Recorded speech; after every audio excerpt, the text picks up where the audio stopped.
Hello, everyone. My name is Mike Davis from the South Seattle Emerald, and I appreciate you joining us here tonight for a special edition of Writer's Block. We are going to talk about the politics surrounding the encampment at Bitter Lake. We're going to have a conversation on homelessness in the city of Seattle. We have a panel of esteemed journalists from the city who will join us here. But before we get into that, I want to bring in the big O, Omari Salisbury. Omari, how you doing tonight? Oh, hey, I'm doing good. You got me working overtime, Mike Davis. Yeah, I get up early for the morning show. You got me working late, but I think it's for a good cause here.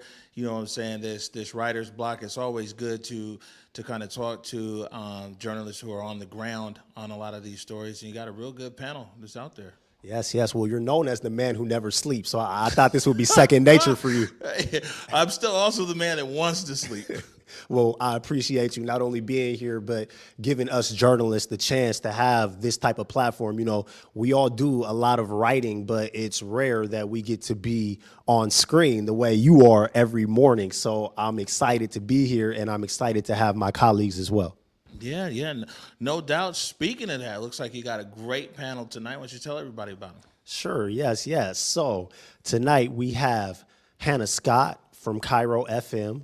We have Erica Barnett from Publicola and Ari McKenna coming from the South Seattle Emerald. And you know I love guests coming from the Emerald. Look at you, man. You guys all stick together. At least you got a Converge shirt on tonight. Of course, you know I represent. You know I straddle the fence. I'm on both teams here. All right. So, but before we bring in your panel, why don't you tell our viewers out here what kind of things you? Oh, you already hit that though. All the stuff you're gonna be talking about, huh? Absolutely. So I mean we're gonna come out and we're gonna talk about the situation on the ground. I think, you know, whenever we're talking about unsheltered folks and we're talking about encampments, we always want to remember that these people they're human. So we want to know what's happening with the people. How are they living? What's their situation?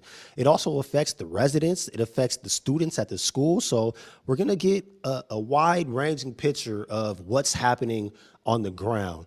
From there, we're going to talk about what's next for the encampment. Whose responsibility is it? Is it the city? Is it the school district?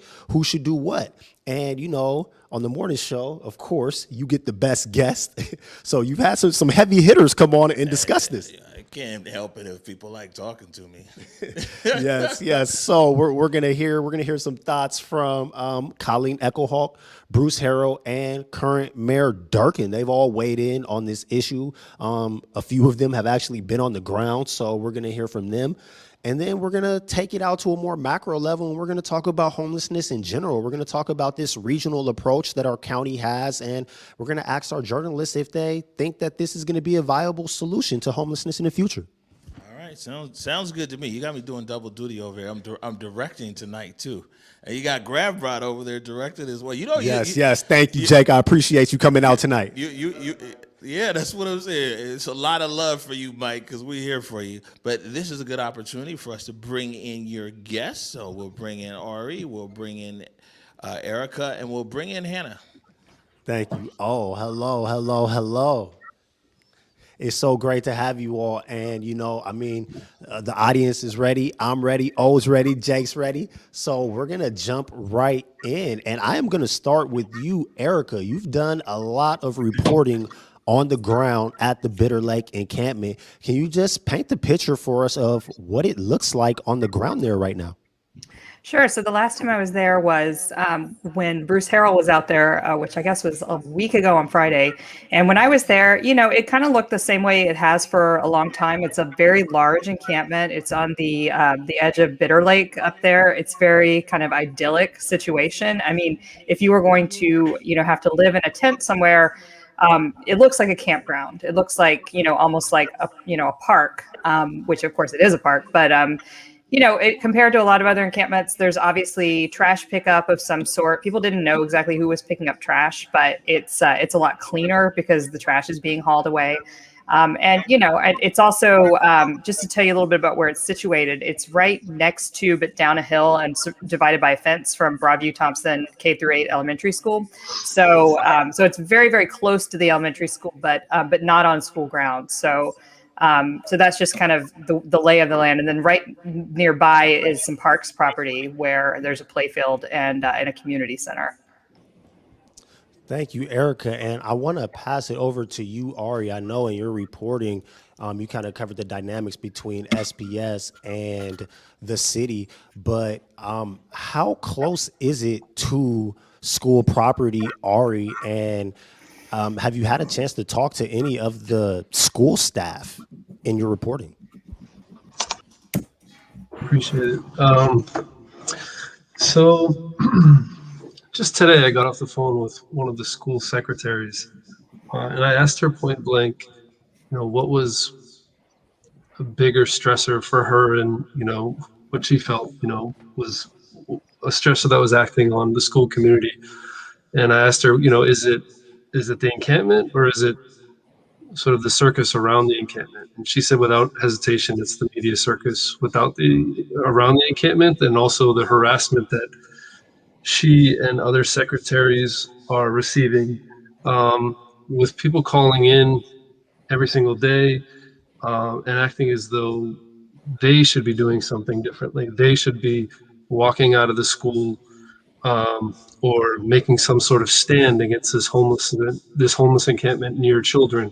It's pretty horrifying to hear that they're actually being harassed directly at the school, by a sort of over amplified minority that have really strong opinions about this issue.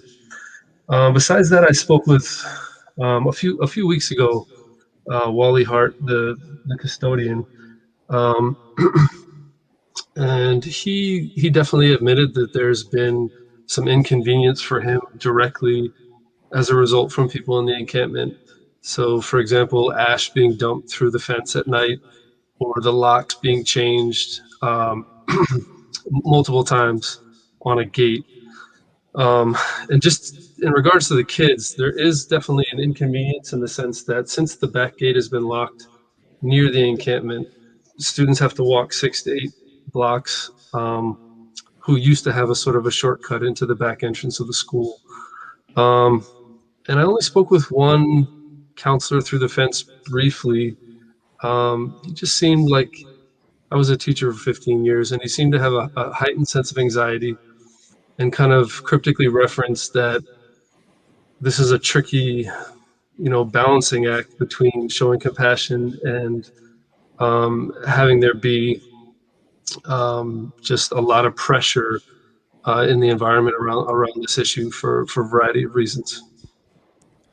Thank you, Ari. And I do have a follow-up question for you. So you mentioned that the kids are not able to cut through to go from where the community center is to go to where the school is, and they have to walk around, and that is an inconvenience. But from what you've seen, are the kids able to use the playground? I mean, kids have recess, kids go outside. Has the encampment spilled over onto their facilities, or is this inconvenience primarily just walking to and from school?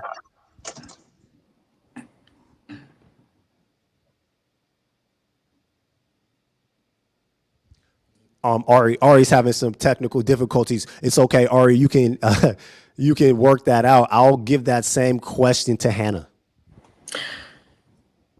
Sorry, can you repeat the question?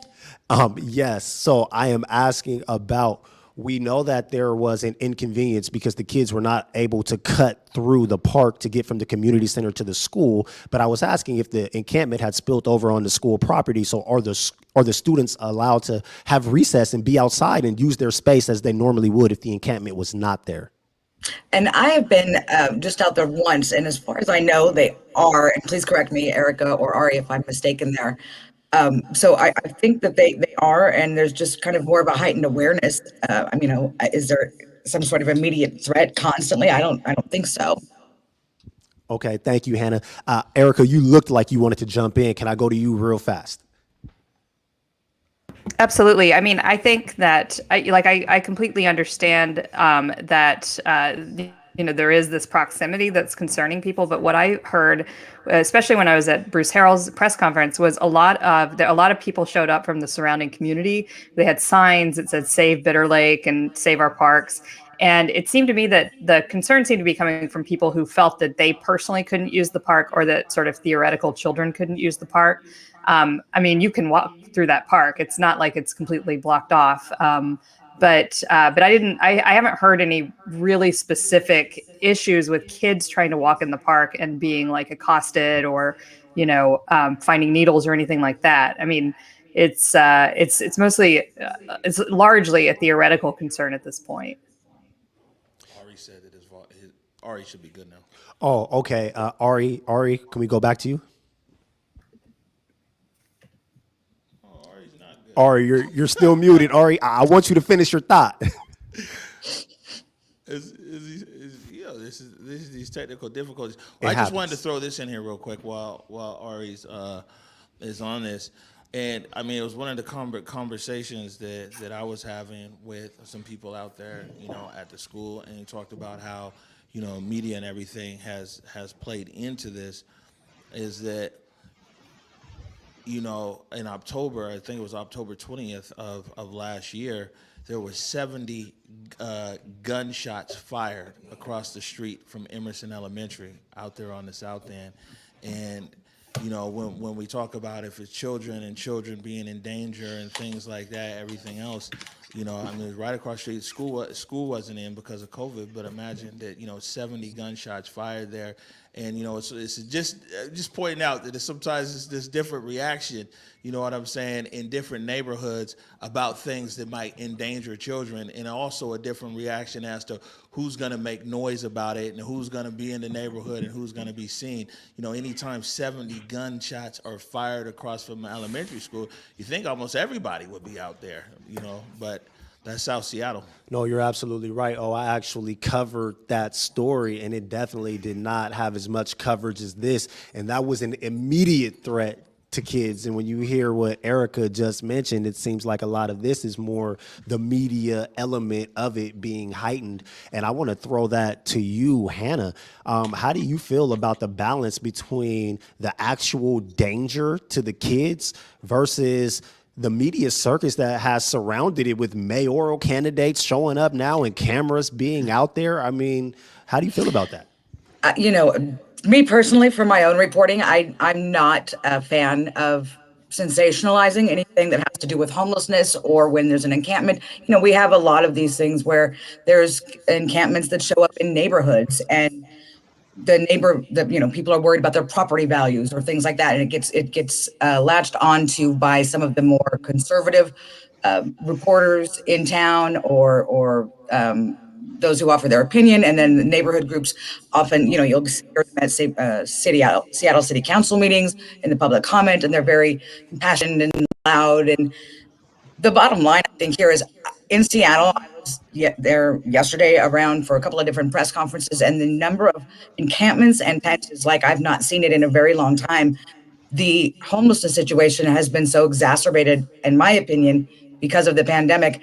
I really just want to hear solutions from people. I don't want the election to have to come into play. I unfortunately believe it will come into play, and that's just disappointing. I think that we need to hear from everyone who can actually make a difference. Where can we get some money? Where can we help people get what they need? And I don't think it's constructive at all to report on an encampment and say that everyone in there is a drug addict or there's needles all over the ground. There might be some of that, but I think some people, especially now after the last year and a half, are people who are families who just lost their homes. And I think regardless of who's in the encampment, we need to have some sort of humanity when we report on these things. Thank you, Hanna, for bringing it back to the humanity of the issue. But you did also mention the needles and the cleanliness. And, while my article has not been published, I've also done some reporting here. And I have heard that sanitation in the encampment was an issue. So I want to pass it to you, Erica. When we talk about the sanitation, we have groups such as We Heart Seattle, who's out there, and they're trying to do the cleanup. We've seen the claims of how many pounds of garbage that they have picked up. Can you talk a little bit about We Heart Seattle and the efforts that they've made in the encampment? Well, I mean, the first thing I'd say about the pounds of garbage, I'm not sure how they're measuring them. I was just reading some emails from the founder of that group today claiming to have 500 volunteers. And so which seems very unlikely to me. So I would take any numbers that they claim with a grain of salt. What people at the encampment told me was that it was extremely traumatizing for this group, and primarily just the one woman who runs it, Andrea Suarez, showing up again and again and again, essentially telling them they need to leave, telling them that she has an alternative for them, which is this site in Portland that's not a rehab facility. It's a clean and sober shelter that you actually have to pay for. And it's run by one of the We Heart Seattle board members. And so that's kind of the alternative she's offering people. I mean, I think there's no question that sanitation is a problem when you don't have things like showers, when you don't have a functioning toilet most of the time. There's one restroom there with one stall male and one stall female, and it's closed at night. And there's no portable toilets. There's just nowhere for people to go, and there's no shower, so people are bathing in the lake. And that is what happens. I mean, one camper, one person there told me that the main goal every day is to try to get clean. And you can't go look for a job if you're filthy and you smell. And that's just the reality of living in a place where the city won't open the showers that are nearby to people. They won't kind of provide these basic services because they're fixated on this invisible line that divides this property from Park's property right next door, where they could actually be doing something to solve some of these problems, but have chosen not to. Oh, go ahead, Big O. Oh no, I was just saying this conversation is going. This is to our before you go. And Ari said that he's back, but I want to remind our viewers to tag and share the stream. We couldn't leave that out. It's an important conversation, man. You know what I'm saying? This is classic. It's trademark. People wait to hear me say that. By the way, make sure to tell everybody to tag and share the stream. Back to you, Mike. The Big O is all about business. Okay, so Ari, you are ready. So I'm going to throw it to you. And I think that Erica made a perfect segue into the conversation of whose responsibility should it be? I mean, we're seeing bathrooms being closed at night, people not having services, so they're being forced to have to bathe in the lake.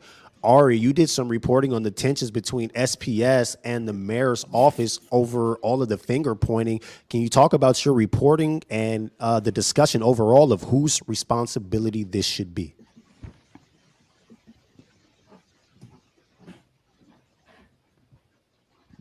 Ari, you told us you was ready, Ari. Ari's playing with our emotions. Ari, why? Why, Ari? Why? You're representing the South Seattle Emerald. Yeah.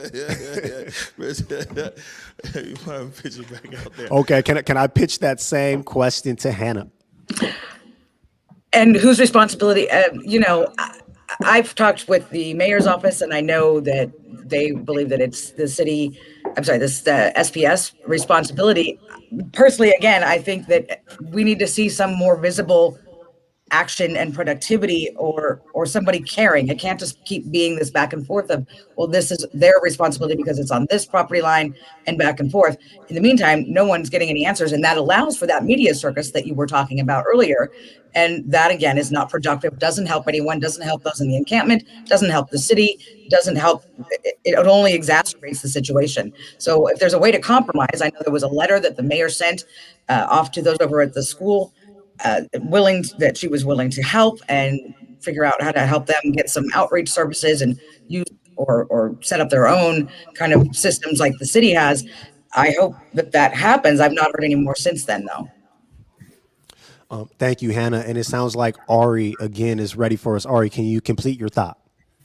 Yes, please. Can you hear me? Yay! Wow. Okay. This is my first time on a broadcast, and it's going. No worries. We are just giving you a hard time, Ari. And to help you out, I will re-pitch you the question. So I want to go into your reporting on the tensions between SPS and the mayor's office. And from what I've read, when the city did the sweep at the Miller encampment, the school district jumped out and said that they didn't support sweeps. And it seems like the mayor was a little upset by that. This might be a little bit retaliation, but I don't want to jump on your reporting, Ari. So can you jump in here and let us know what you've heard? Yeah, I mean, I really think that it's hard to ignore the fact that there seems to be a bit of a conflict between the board president, Chandra Hampson, and Mayor Durkin. There's been emails back and forth between them that, especially from Mayor Jenny Durkin to Chandra Hampson, that struck a tone of being offended that Hampson had taken a stand about not wanting sweeps near school property, sort of from a values perspective. Um, and Hampson did actually mention at some point that, that she drew cultural differences between her and the mayor, saying that, as someone from, as someone who's native, we just don't believe that homelessness should be a thing. Um, and it's really, when you look at that imaginary line that Erica mentioned between the baseball field and the schoolyard, and the school piece of school property that, to be honest, no one knew was school property until about a month ago. The city was maintaining it like it was part of the park, um, and it's hard to imagine that this isn't a little bit of a, you shouldn't have called us out for saying no sweeps, and communicating with some of the people in the mayor's office, um, is a little bit strange. They've changed the language to encampment removals. Sometimes I do understand that there's a lot of effort that goes into trying to rehouse people before they give the 72 or 48-hour notice saying that we're going to come and you need to go then, and they're hoping to get everybody in shelters or into some other form of housing, but at the same time sometimes people on the ground are not willing to go to shelters. Maybe they've had stuff stolen, maybe they've had a bad experience in the past, and so it may be voluntary. It may not be, but eventually people take what they can carry and move to another spot. And I'm not sure that that represents much of a solution. And I think also, like 99% of the people in the city still refer to encampment removals as sweeps. Or 99.9, the 0.1% being, the mayor and their staffers. So it seems a little bit, and on the way to school, I remember not too long ago, 3 or 4 years ago, I'm pretty sure that Durkin was the mayor. On my way to work, I remember with my own eyes seeing a sweep, and just I still can remember the crack of the tent pole, that at the time the navigation team had moved in, and I just saw a cop kind of kick over a tent, and I remember thinking, oh, that's probably a $400 tent. This is, clearly someone who doesn't have a whole lot. And the inhumanity of that definitely stuck in my memory. And I think there's plenty of people around the city who have experienced this. So suddenly, for us to kind of stare at the men in black red light and be like, oh, sweeps don't exist, they're encampment removals now, it just seems um, a little bit odd to me. Thank you, Ari. And I'm going to swing it over to Omari. Yeah, so this was actually a good day actually to have this show. This morning I interviewed Mayor Durkin, and been talking to her office about like, yo, what's the communication here? Because on the face of it, you're like, well, why don't these guys just chat it out or something? So you've got clearly, it was May 21st where Superintendent Jones had sent a letter over to the city of Seattle, requesting technical assistance in being able to deal with this issue. They're like, hey, we don't have the expertise on it. And then the city's response kind of being like, okay, well, it's your property, and we're down to help you with the technical expertise. And there hasn't been a lot of like things that have, I don't think, filtered out to the public about that. According to people over there in the mayor's office, there's conversations that are going on between the mayor's office and Seattle Public Schools. And there's these technicalities and things that everybody here has touched on and brings up. Is like, well, if it's Seattle Public Schools is private property. I mean, it's like WashDOT is private property. Sound Transit private property and things like that. So there's the discussion of like what whose property is what. But I do also have a clip here if there's an appropriate time to play it, because I asked Mayor Durkin like what's going on. And in this clip, she was like, people are talking, but she also said that like the Seattle Public Schools is one of the biggest landowners in the city. Yes, yes. And I want you to play that clip, but I do want to point out real fast that there's a joint use agreement between the city and the school district that kind of blurs that line. So like there's no perceived blurred line of what belongs to the Parks Department and what belongs to SPS.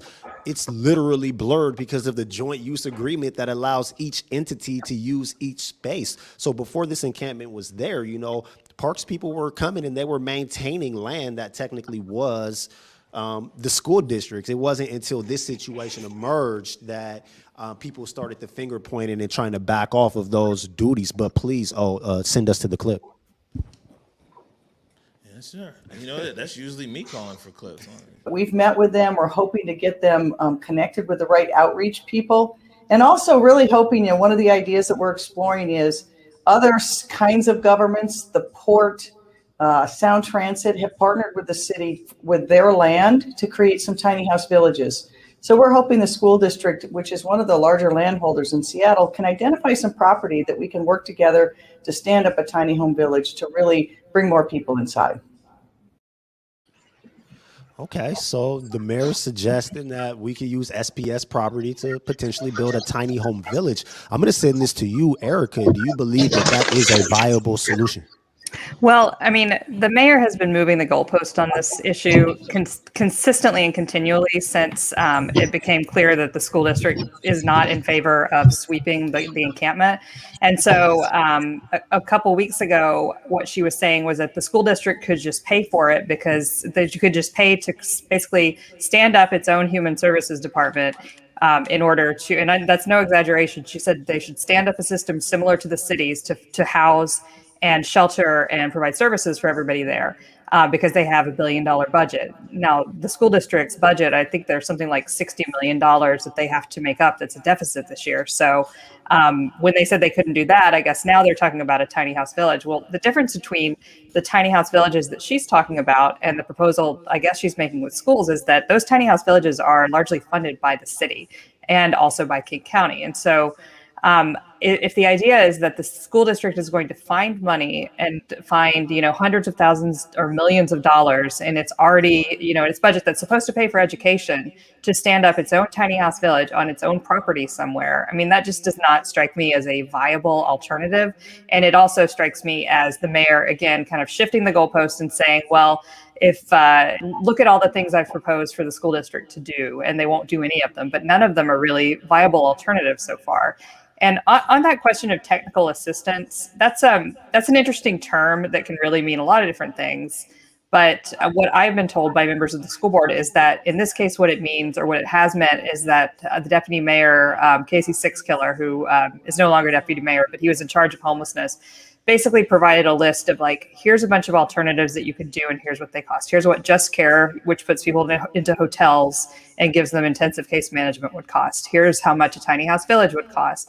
And so there's a list of costs, none of which the school district says that they're able or willing to pay. And that's what the technical assistance has consisted of so far. So I'm not sure what technical assistance in addition to that the city is now offering, but it does feel like the city and Mayor Durkin have come up with reason after reason that they can't do anything, and a bunch of proposals that the school district says are impossible for them because they all cost money and take the school district's focus off education, which is what they're supposed to be doing. That's a great point, Erica, and I want to swing it over to Hanna. Hanna, how did the mayor's comments strike you, suggesting that the school district just take care of this when, there's been a lot of reporting. We all know that the school district doesn't have any current infrastructure set up to even address these encampments. Let me just jump in here real quick. But so I can give it full context of however, definitely not trying to defend anybody's position. But what I got out of the whole conversation, and the whole conversation will be available, and all these interviews we're playing here tonight, because you'll hear from Bruce Harrell, and Colleen Echohawk and Mayor Durkin. The full things are up on our website. My understanding of what I've been getting from their office is that if the school district provides the space, they have lots of unoccupied space across the school district, then they partner with the city. Like they provide the land, then the city comes in and I don't know, puts up shelter, puts up tiny houses. I've never been in that process. I don't want to go too deep in it, but I'm just wanted to share that was my understanding of it. Not that school board, you do it all yourself. You have land, you have whatever, but more like if you guys provide the space, then the city could come in and partner with them to create some kind of stuff. But I know Hanna was up next. I just wanted to throw in my understanding of it. I appreciate that clarification. So let me repose that question to you, Hanna. How do you feel about the idea of the city partnering with the school district, where the school district has the land and the city comes in and builds the tiny homes, keeping in mind that the city already has this joint use agreement in place that doesn't seem to be working at current times?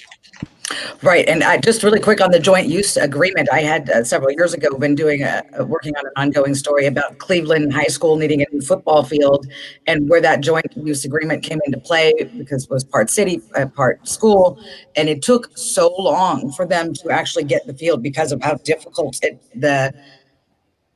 I guess compromising was to get who was going to pay for what for the field.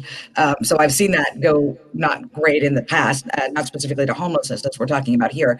As far as the tiny house villages, what I'm hearing, and I want to say what Omari has just said is also what I'm getting from the mayor's office, is that the city's not willing to take this all on themselves.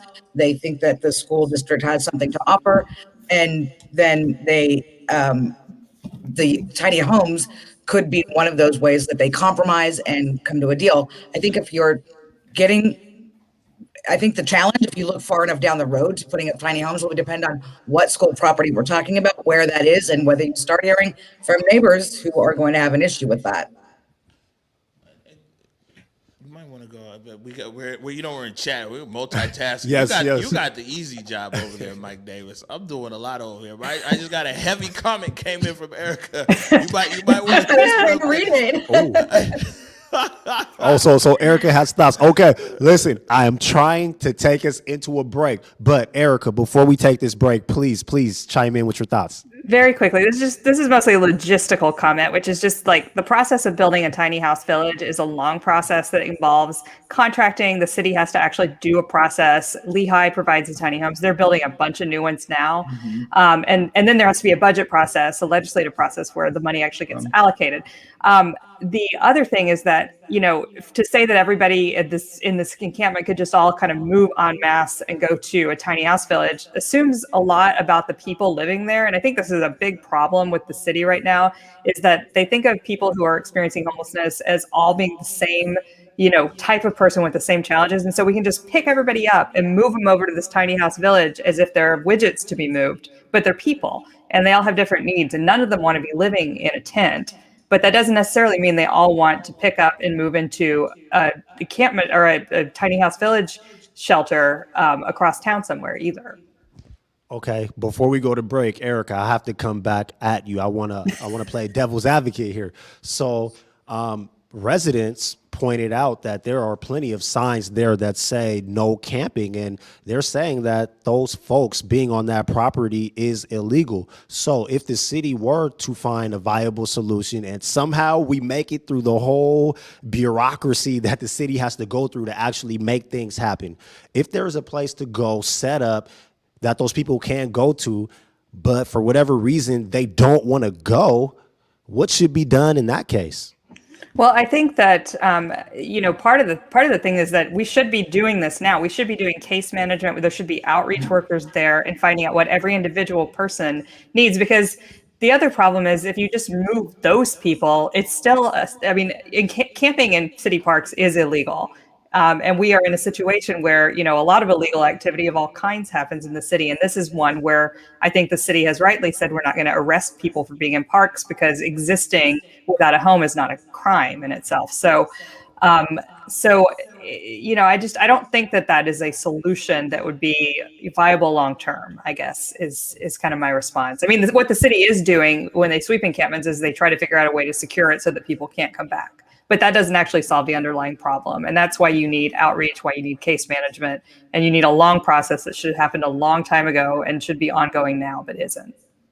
I love the way you're moving this conversation forward. We are going to take a break. And when we come back, we are going to talk about what happens moving forward, and we are going to hear some plans from a couple mayoral candidates. Thank you for joining us for Writer's Block. We will be right back after the break.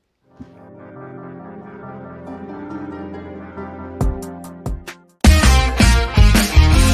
did it for the city, I did it for the love, I did it for the people, I did it for us.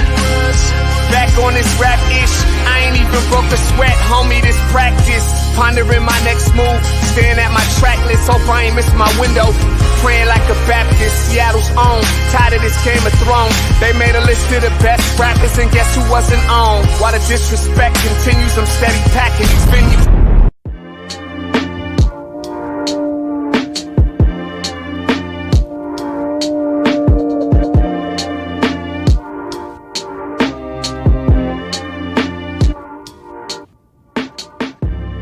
Converge Media produces culturally relevant content for Black and urban audiences. Our coverage is raw, transparent, and objective, praised by community leaders, government officials, and residents.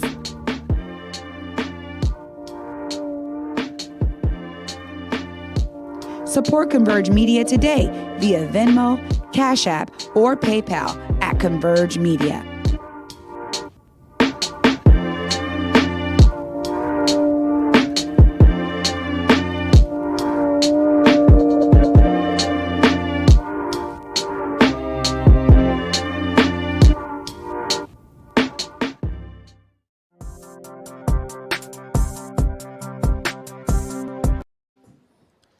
Welcome back. Welcome back to Writer's Block. And now, the Big O had a chance to talk with multiple mayoral candidates. You heard a lot about what they plan to do. You talked to Colleen Echohawk. You talked to Bruce Harrell. Can you tell us a little bit about what you heard from the candidates? Yeah. Yeah. Well, so basically, and I think we're going to have a conversation here on FEMA a little later on. So I'll save that because where there's different viewpoints, and you'll hear Bruce Harrell talk about what he thinks about FEMA, and then Colleen Echohawk. So I'll say that till later. But I mean, I asked both candidates when they were on the Morning Update show this week, like, well, if you were mayor, what would you be doing right now? Because, both of them when they interviewed on King 5, they were like, yo, you know what I'm saying? It's the mayor's fault. So it's a pretty fair question to be like, okay, if you were mayor, what would you do? So I'll go through these. They're fairly short. Play Bruce Harrell first. I'm sorry, go ahead. Oh, no, I was just going to ask if you were going to give us Echo Hawk's 22-point plan. I don't think we got. Well, I specifically requested that we not go over that plan because it was the morning show. It was such a good show. I was like, we're gonna bring you back for a different show because we're gonna need a whole hour for 22 points. But so this is Bruce Harrell right here. When I asked him, I said, well, man, what should be done? What would you be doing? Well, I would direct the case managers to go out there immediately and start collecting information from those residents to understand exactly what needs they have. Because you don't assume that they're all have the same needs, and so we must capture that information, meet them where they are. I'd also send neighborhood experts to the communities that live around there to let them know we feel your pain. We understand that you want to enjoy this park, but you're afraid that there's needles around here that and listening to the residents, by the way, they're saying that there's dangerous objects down there, that there's they're using the water to bathe in, and it's just not a sanitary place, and it needs to be cleaned up. So I'd also send neighborhood advocates there on behalf of the city, let them know we hear you, we are present. And then based on the case management feedback that we get from individualized case managers, whether it's tiny homes, whether it's hotel vouchers, whether it's reuniting someone for the family. All right, so that was Bruce Harrell right there, and I posed the same question to Colleen Echohawk earlier in the week. I would work with the school district. I would get the outreach workers down there. I would use city dollars to support getting those folks into security and stability and away from the schools. That's what I would do. I believe that we need to have the political will and courageous leadership to move these folks into security and stability and away from the schools. Yeah. All right. Well, now that we've heard from both candidates, I'm going to throw it to you, Ari. Can you give us your thoughts on these two candidates' plan? Oh, man, did we lose Ari again? Ari. Oh, you gotta stop playing with your volume. No, man. it's fine, Ari. We'll be right back to you. Hannah, we'll send it to you. I think the most important thing I heard from both of them is that the need to get the outreach workers, case workers out there right away. Going back to what Erica had said before the break, I think you cannot, one, assume that every one of these people is going to need the same thing. Can't all go to tiny house homes and can't all, they are all going to need different things. And if you're not being visible, as Bruce Harrell pointed out, as the city, I think that just, you know, continues the narrative that is that the city isn't doing anything and nothing is getting done, and that exacerbates the neighborhood and the people who are complaining about all of this. Most importantly, though, if we're not getting the caseworkers out there, then we're going to be behind the eight ball when something is ready to happen. So let's go to Ari. Ari, are you ready? Yep. Okay, Ari, can I have your thoughts on the comments from the mayoral candidates? Yeah, thanks. So what I'm sensing is the difference between what the two candidates said is that Bruce Harrell seems to be just as concerned about the neighbors as he is about what's happening at the property. And the way I see this playing out in the city of Seattle is that the neighbors' concerns, local property owners' concerns in particular, have been over amplified by mainstream media. To the point where that's the principal voice we're hearing is, our park. These people need to go immediately. They're a menace to the children. It feels like the children are being used as a little bit as a prop for property owners. Whereas, when the time that I spent there, I did see people using the park. One of the people lived across the street. She works at a local hospital. She felt like there was some sort of manufactured fear going on. And she did express concern about people in the encampment. She also said that a lot of neighbors in the community have come out and just been decent human beings, interacted with folks in the encampment, asked what they needed, gone on Costco runs, just sort of showed understanding about the situation that these folks were in. I think Echo Hawk's response indicates more of, like sort of like this is a school, because we discovered that this is, on school property. Immediately she's talking about, let's work with the school board, let's go right in. That to me is a true departure from what's happening with Durkin. Whereas because that would take courage, because fortunately or unfortunately, the loudest amplification that's happening is of particular neighbors with a particular opinion, and that echo is going all the way, to Tucker Carlson on Fox News, for example, and school board members have faced, weeks or months of their media channels being shut down once that news reaches the national, sort of spotlight. And so I do feel like Echo Hawk's response is more about, let's get in there, let's be courageous, let's work with the folks who are already thinking about this, and let's take responsibility as a city and not imagine that suddenly the school board is going to be able to solve a problem that the city hasn't been able to. That's a great point you bring up, Ari, and I am going to kick it to you, Erica. What is your opinion on the city's responsibility to the residents? It does seem like Bruce is taking a perspective of the residents. There are people that live there. They do get to use the park. We also have a community center there. They had a lot of programming that happened in the park that's not going to happen. We're coming up on summertime. There was going to be summer programs that were going to happen in the park that may not be able to happen because of the encampment. What is the city's responsibility to the community and the people who live there, the residents who are homed?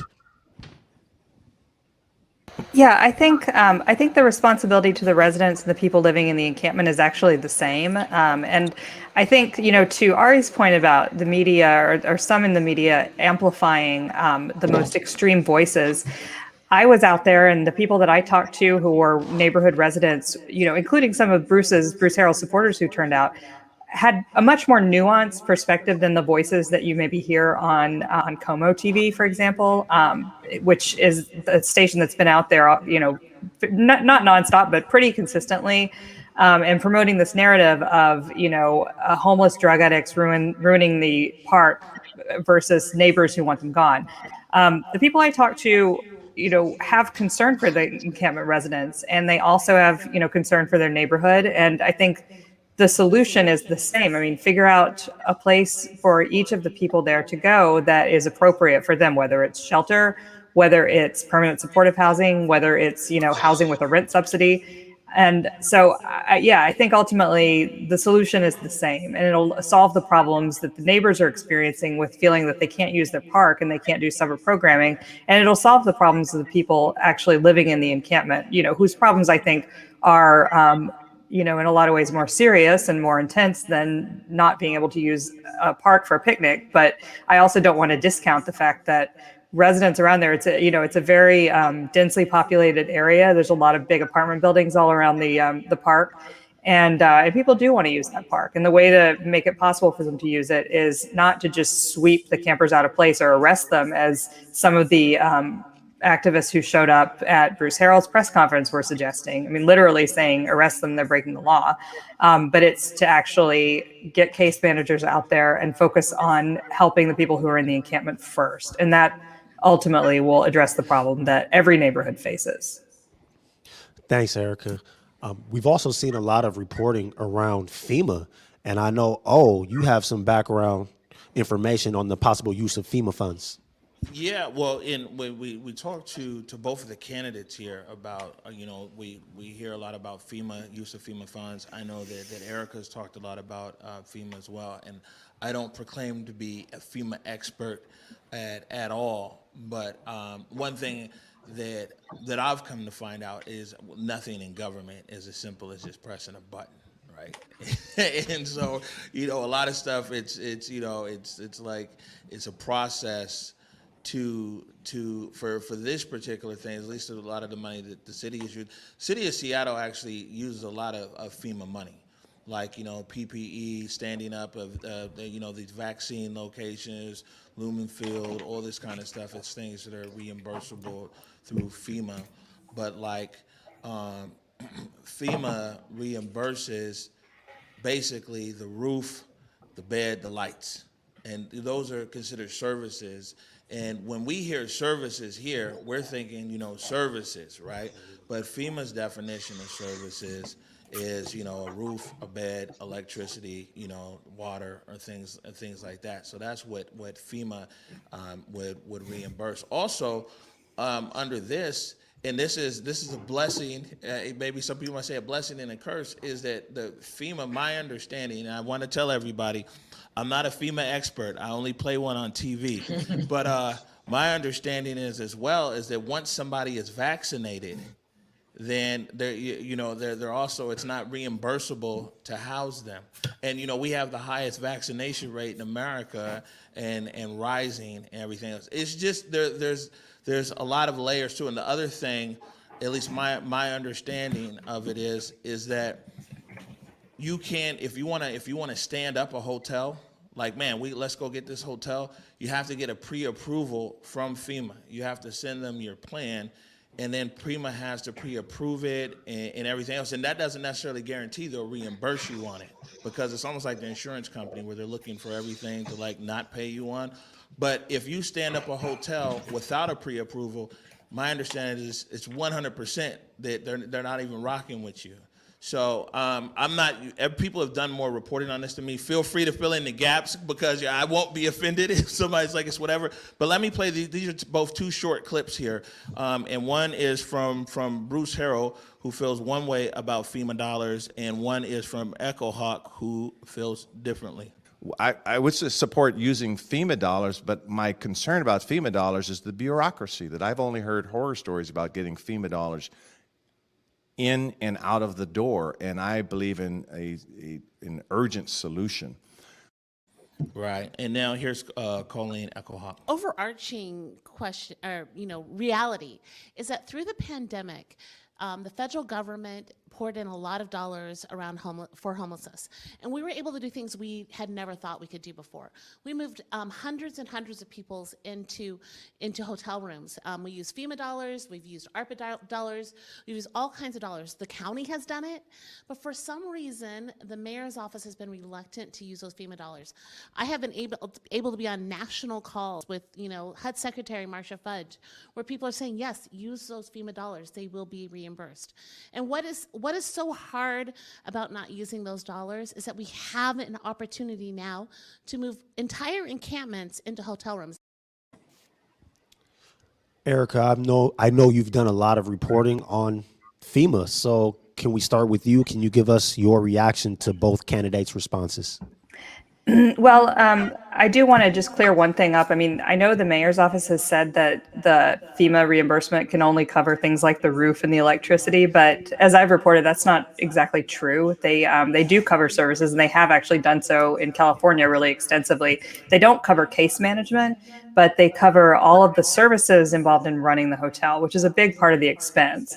And so that's why a lot of states and, local governments have taken FEMA funding and actually applied for it. The city has not, as Colleen said. And I think to Bruce's point, I mean, it is true. It's always kind of a nightmare to get FEMA reimbursement for anything, as we all know from, watching Hurricane Katrina or any number of things.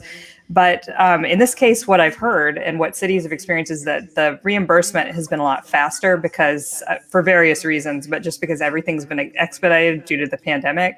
And so cities are getting reimbursed. The city of Seattle has said that actually reimbursement is not the issue. I mean, cash flow from reimbursement is not the issue. They have enough money to wait it out for a while. And as I reported last week, State Rep Nicole Macri, who's from Seattle, actually created a new fund of $10 million. So that if cities don't get reimbursed for any reason, they will be able to backfill that money from state funds. But so far, FEMA, as long as those applications are written correctly and you dot every I and cross every T, they have been reimbursing, and they're actually reimbursing under Biden. They're reimbursing at 100% for all eligible costs, going all the way back to the beginning of the pandemic in January 2020. I want to pass it to you, Hanna. Can you give us your thoughts on the responses of the candidates? Sure. I think, largely a lot of what I would agree with what Erica said is the FEMA dollars can be difficult. And I have also heard that they're being a little bit more expeditious about getting that back right now. I think, though, that there's got to be something more than that. I know that there's federal dollars and there's quite a bit of state dollars also that have been put out from this last legislative session for more hotels, more more instant housing for people, as opposed to building more affordable housing, which there's also some money for that as well. I did just speak actually with Nicole Macri today, though, because the concern moving forward is exacerbating the homelessness situation even more than it has been already from the pandemic. And we've got the eviction moratorium end date, which is a couple of weeks away now. So we were discussing whether that needed to be extended because of fears that there would be more people who would become homelessness. And the issue that Representative Macri said was that it was too slow. The rental assistance that is out there to get to people still housed right now is coming in too slow. It's slower than the mortgage relief that is happening from the federal and state levels. So they feel that the homeowners are going to be more protected than perhaps renters. So there's a serious discussion going on right now about extending that moratorium further to avoid more homelessness. But again, my point being that it's because of the lag from the federal government. Ari, I want to give you an opportunity to respond to those mayor candidates as well. Yeah, thanks. I'm not going to pretend I'm an expert on this, but I do feel like, especially since the change in president and hopefully inspiring a little bit more trust than existed at in the previous administration, I can't see a rationale why there wouldn't be people in city government applying for FEMA money. All right, now we're up against time right here, but and you ain't getting no overtime out of us, Chief. Yeah, there you go, Jake. Put us on wide over here. Okay, I gotta reach over and choke this guy out. Okay, we're almost out of here, but I do. So I want to take a step back and just look at homelessness from a more macro level. It's a problem throughout King County, and you've talked before just about the idea that a lot of people from cities outside of Seattle come here because of the abundance of resources that they see in Seattle in particular. Do you want to speak to that? Yeah, and I will say there was just Erica's reporting on that actually brought it to our radar. You know what I'm saying? It wasn't typically homeless reporting that we were typically covering, but I saw this reporting. First, it was like some cities didn't want to go into the regional. They found a way to get out of this tax that Constantine had, and then city of Renton was doing something, and then the city of Mercer Island. And I'm like, oh, what's going on? And then when you talk to people here, and again, I'm not a homeless expert, just trying to play one on TV here. But that it's a lot of people from the suburbs, from the 39 cities here and beyond, but from the 39 cities, and they're leaving. A lot of people are becoming homeless other places than Seattle, but they come into Seattle because a lot of people, they're able to find services here that aren't offered in their city. And you know what I'm saying? That I think most people would probably agree with, that you got an influx here, and that's why they have to try to tackle the issue regionally. Absolutely. Well, you mentioned Erica's reporting, so let me pass it to you. Erica, can you speak on this topic? Yeah, I think this is a real issue. I mean, the mayor has been bringing up a lot lately. This seems to be one of our talking points, that 60% of the people, they believe, who are homeless in Seattle did not become homeless here. I can't speak to exactly the truth or falsehood of that exact number, but it's clear. I mean, you have a lot of cities that are just unwilling to provide services for the people in their communities experiencing homelessness. So of course, they're going to go where the services are. I don't know what the solution is, and that's why I just report on the news. I don't make it, and I don't solve the problems. I just report on the problems. But that is the challenge for this regional homelessness authority, is how to get these 39 cities on board. How to drag them along into doing some of the stuff that Seattle is already doing and more, because we need more solutions than we already have. Yes. Well, let me pass it to you, Hannah. What are your thoughts on this regional approach to homelessness? I think the regional approach is, I've been in favor since forever, before they actually finally got to introducing it. I thought it was a great idea. It makes sense. I think there needs to be a larger cooperation. I think this needs to be something that is addressed statewide as well. I think there needs to be a little bit more collaboration. There are some concerns among 39 cities, obviously, as Omari had said. But look, we've talked a lot about Seattle's homelessness situation right now tonight on this show. I don't know how often you all get out of the Seattle area, but this is a really, really exacerbated problem all over the state. Spokane is dealing with incredible homeless situation growth since the pandemic. Snohomish County it looks almost like Seattle now. There's so much need and not enough help, even with near historic amounts put in from the legislature during this budget. So my hope is that everyone can communicate together, get on the same page, collaborate, and get something done and get some resources out there before it gets even worse than it is. And Ari, can you give us your final thoughts? What do you think about this regional approach to homelessness? Yeah, I mean, I think that there's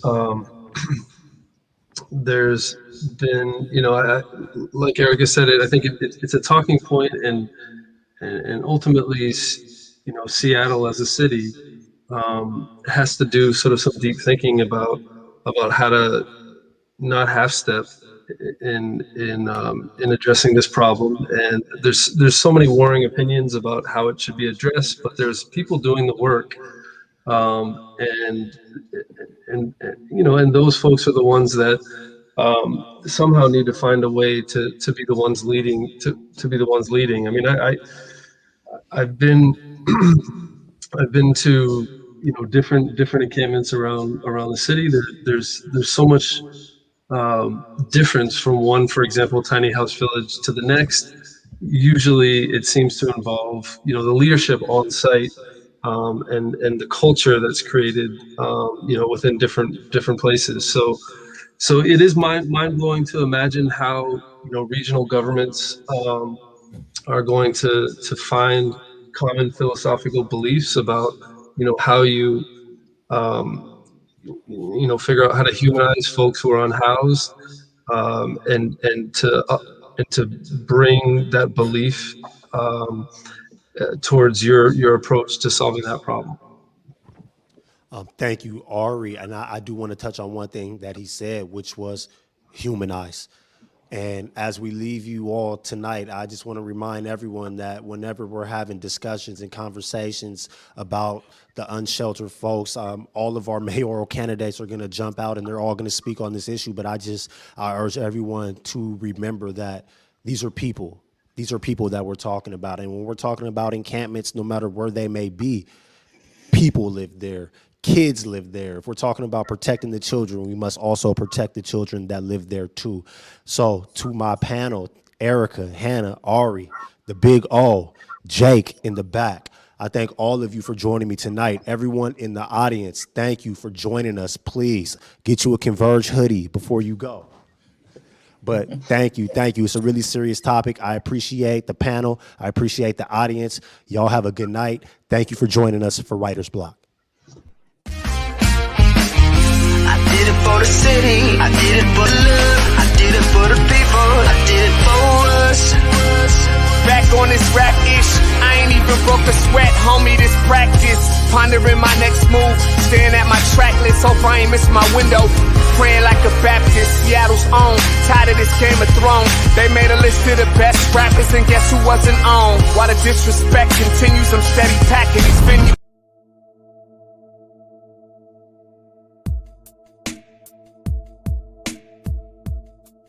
Converge Media produces culturally relevant content for Black and urban audiences. Our coverage is raw, transparent, and objective, praised by community leaders, government officials, and residents. Support Converge Media today via Venmo, Cash App, or PayPal at Converge Media.